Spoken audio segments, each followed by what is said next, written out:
একজন মহিলা একটি সাপ পুষত, অজগর সাপ। সাপটি বেশ স্বাস্থ্যবান ছিল, 4 মিটার লম্বা। তো হঠাৎ করে একদিন সাপটি খাওয়া দাওয়া বন্ধ করে দেয়। তো সাপের খাওয়া দাওয়া বন্ধ দেখে মহিলাটি অনেক চিন্তিত হয়ে পড়ে। কোনো কিছু উপায়ন্তর না পেয়ে মহিলাটি শেষে ডাক্তারের কাছে সাপটিকে নিয়ে গেল। ডাক্তার সাপটিকে ভালোভাবে পর্যবেক্ষণ করলেন, পরীক্ষা করে সবকিছু শুনলেন।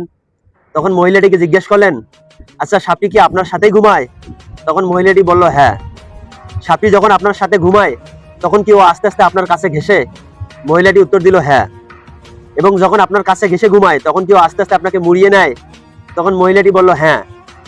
তখন ডাক্তার সাহেব ভয়ঙ্কর একটি উত্তর দিলেন, বললেন, সাপটি আপনার কাছে ঘেঁষে আপনাকে মুড়িয়ে নেয় এই কারণে সাপটি আস্তে আস্তে আপনার মাপ নিচ্ছিল। আর এই কয়দিন সাপটি না খেয়ে আছে, পেট খালি করতেছে এই কারণে যেন আপনাকে খেয়েও তাড়াতাড়ি হজম করতে পারে। তো এর থেকে এটাই শিক্ষণীয় বিষয়, আমাদের চারপাশে যারা আছে সবাই আমাদেরকে ভালোবাসে না। অনেকের উদ্দেশ্য হচ্ছে ভালোবাসার নামে আমাদেরকে আঘাত করা, আমাদেরকে শেষ করে দেয়া। এদের থেকে সাবধান থাকবেন। এরাই মানুষরূপী সাপ, আপনাকে সবল দেওয়ার জন্য প্রস্তুত হয়ে আছে।